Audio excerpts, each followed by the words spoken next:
Boa tarde, turma. Tudo bem? Turma, hoje nós vamos estudar um pouco sobre o transistor de unijunção, ou UJT. Então, os objetivos da aula de hoje são os seguintes. Definição do conceito do transistor UJT, características técnicas e a simbologia relacionada ao componente, e análise das etapas de funcionamento. Muito bem, a definição do JT. Como o nome diz, né, o transistor unijunção tem somente uma junção. Sua estrutura física se constitui de uma barra de material N, levemente dopada, na qual são difundidas impurezas tipo P, com maior concentração que material N. Então, nós temos aqui o material N, que é majoritariamente negativo, ou seja, possui mais elétrons, e o material P, com maior concentração. Então, esse material P ele tem muitas lacunas. Esse material P ele é muito mais positivo do que esse material N é negativo. Ele é negativo, mas ele não é tão negativo assim. Agora esse P ele é muito positivo. Beleza? E aqui uma informação extra aí, complementar. Existe também o JT complementar, em que a barra é de material P, ou seja, essa parte maior é P, e a base é de material N. Esse daqui. Muito bem, então nós temos o P aqui no emissor, na base 2 e base 1. Esse transistor ele não tem base, coletor e emissor, ele tem duas bases. Então ele tem base 1 e base 2 com material P, e ele tem um emissor aqui também com material P muito dopado, por isso decimais aqui, bem positivo. E nós temos aqui a simbologia do componente. Então lembra um pouco o transistor, mas a setinha não está na base, com relação lá ao transistor bipolar. Está aqui na saída do emissor, ele tem uma leve inclinação aqui, certo? Esse é o símbolo. Muito bem. A barra de uma extremidade à outra tem uma resistência chamada resistência de interbases. RBzão, Bzão, Rão, Bzão, Bzão. Seria o RB1 mais o RB2. Então, nós temos o RB2 conectado à base 2, RB1 conectado à base 1. Em que RB1 representa a resistência de junção até a base 1 e R2 resistência de junção até a base 2, sendo que o valor da resistência interbases, ou seja, do RBB, de B2 até B1, vale entre 5 e 10 kΩ. Uma resistência relativamente aí alta, uma resistência mediana para alta, Muito bem, agora falando sobre as etapas de funcionamento, Então, inicialmente, a primeira etapa, inicialmente não há tensão aplicada no JT. Se for colocado um ohmímetro entre B1 e B2, a resistência de interbases será medida. Então, se conectarmos, não está ligado a nada, está tudo desconectado, um ohmímetro entre B1 e B2, mediríamos algo entre 5 e 10 kΩ. Se entre as bases for aplicada uma tensão VBB, tensão de interbases, com o emissor aberto, o emissor sem estar conectado em nada, entre as resistências RB1 e RB2, aparecerá uma tensão, chamada de razão intrínseca de disparo, dada por uma formulinha que segue aqui. Então, essa formulinha leva em consideração tensão em RB1, justamente um divisor de tensão, a relação de RB1 com RBB, que seria a resistência de base 1 mais resistência de base 2, vezes a tensão de interbases. Isso gera esse eta, onde o eta é a relação intrínseca do componente.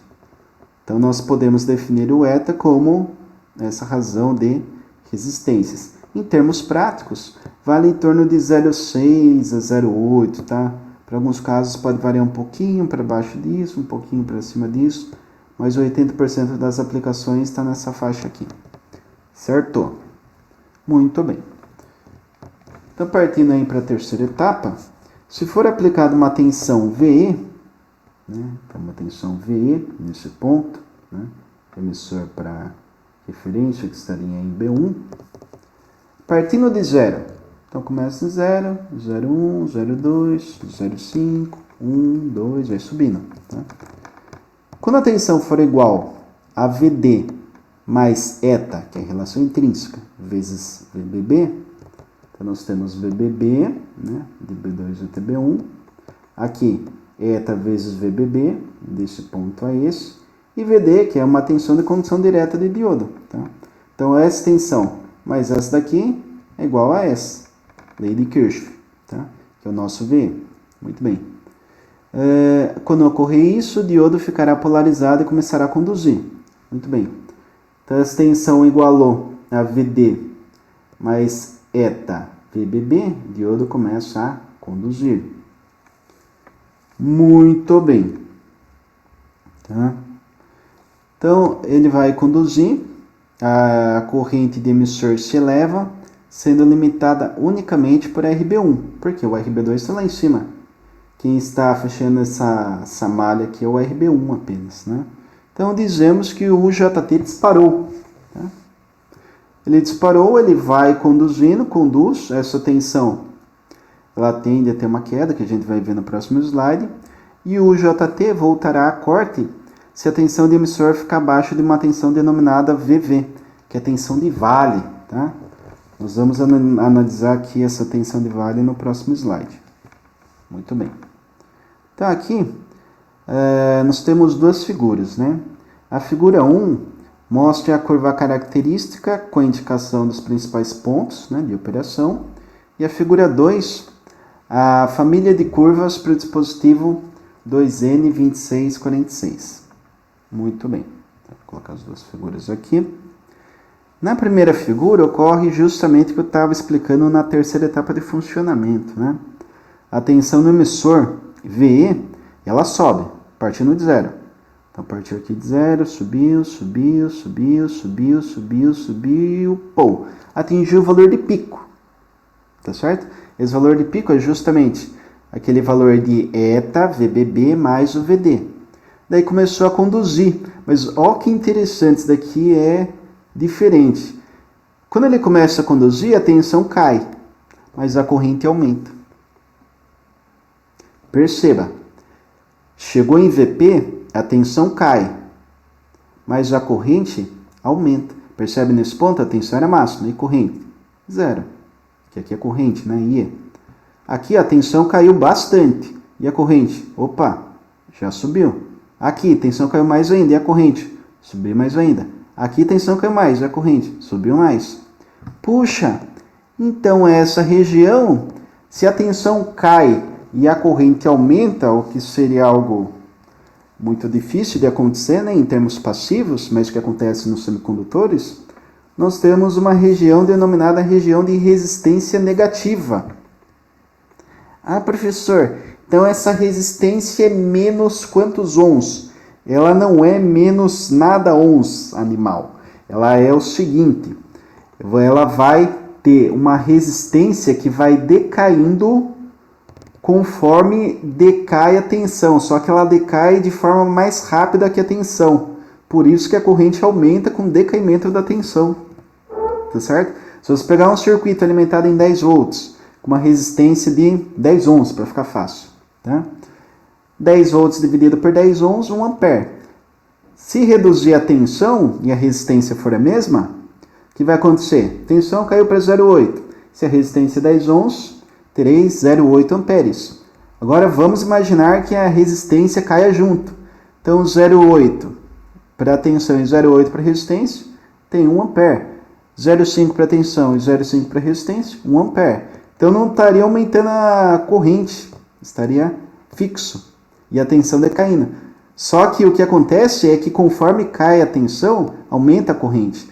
Então uma resistência negativa, porque ela acelera o seu decaimento ômico mais rápido do que o decaimento da tensão. Tá? Por isso que aumenta a corrente. Só que a tensão ela vai decaindo. Se ela ultrapassar esse VV, que é o valor de vale, ela bloqueia o componente. Tá? Bloqueia. E a corrente IE, tá? Essa corrente IE, ela volta a ser nula. Tá? Se ela volta a ser nula, ela volta aqui no início do gráfico, onde a tensão ia precisar crescer novamente para ter um disparo. Muito bem, turma. E qual componente que gera um crescimento da tensão e um decrescimento? Crescimento, decrescimento. Crescimento, decrescimento. Um capacitor, né? Carga e descarga, carga e descarga, carga e descarga, carga e descarga. Então, não nessa aula, mas na próxima aula, a gente ainda vai continuar trabalhando com esse componente atrelado a um capacitor. Eu vou passar uma revisão de capacitor, né? Até porque eu não sei se vocês viram esse componente. Vou até verificar com vocês hoje. Estudo de carga e descarga de capacitor justamente para que a gente entenda o funcionamento do capacitor associado a esse componente. Daqui. E depois em aplicações juntamente com SCR, TRIAC, daqui a um mês e pouquinho, tá? Muito bem. Daqui para frente seria uma região de saturação, né? Onde a corrente só aumenta e a tensão aumenta muito pouco, né? Ela tende a se recuperar se ela não cair abaixo do valor de vale. Ela tende a aumentar um pouquinho e a corrente aumenta aí exponencialmente. Beleza, turma? E aqui nós temos, conforme foi dito, as curvas, né? Então nós temos aqui os pontos de pico, que seria o VP, para o componente 2N2646, que é um código, né, para o JT, tem o datasheet e tudo, essa curva aqui, as curvas foram retiradas lá do datasheet. Nós temos o VBB para 30 volts, essa curva vermelha, vai lá em cima, né? Daí para 20 volts, essa verde, um pouquinho abaixo aqui, ó, né? Nós temos para 10 volts, então perceba, conforme diminui a tensão interbase, diminui também essa tensão de pico, tá certo? E daí há uma tendência ao VP ser um pouquinho menor, e a gente vai vendo que isso impacta quando entra aí a análise de tiristores, em concomitância aqui com o JT. Então, para fechar essa aula de hoje, eu deixei aqui um exemplo de cálculo. Eu peço a relação intrínseca de um JT, considerando a resistência de interbases 8 kΩ e a resistência de base 2, 3 kΩ. Tá? Aqui estão as fórmulas. E partindo dessa fórmula, a resistência de interbase vale 8, já foi definida. 8 kg, 810 a terceira. Como eu tenho o RB2, que vale 3, eu posso substituir aqui e encontrar o RB1, porque eu preciso dele para justamente substituir na fórmula do eta, de relação intrínseca. Tá? Então, isolando, eu tenho RB1, 8 kg menos 3 kg, portanto, RB1 vale 5 kΩ. Tá certo? Com esse valor, posso substituir na fórmula, né? Já tem esses outros dois aqui. Substituindo na fórmula, então, vai ficar 5 kg dividido por 8 kΩ. E resolvendo, nós temos um eta de 0,625. Lembrando que, em termos gerais, para 80% das aplicações, o eta varia de 0,6 a 0,8. Certo, turma?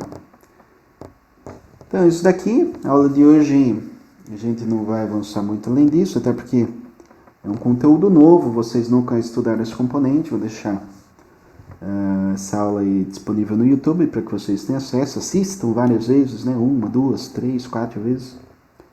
E qualquer dúvida eu estou disponível no chat, faço uma videochamada dependendo aí da necessidade, se houver maiores dúvidas, e lançarei uma lista de exercício no final da aula relacionado ao funcionamento do JT.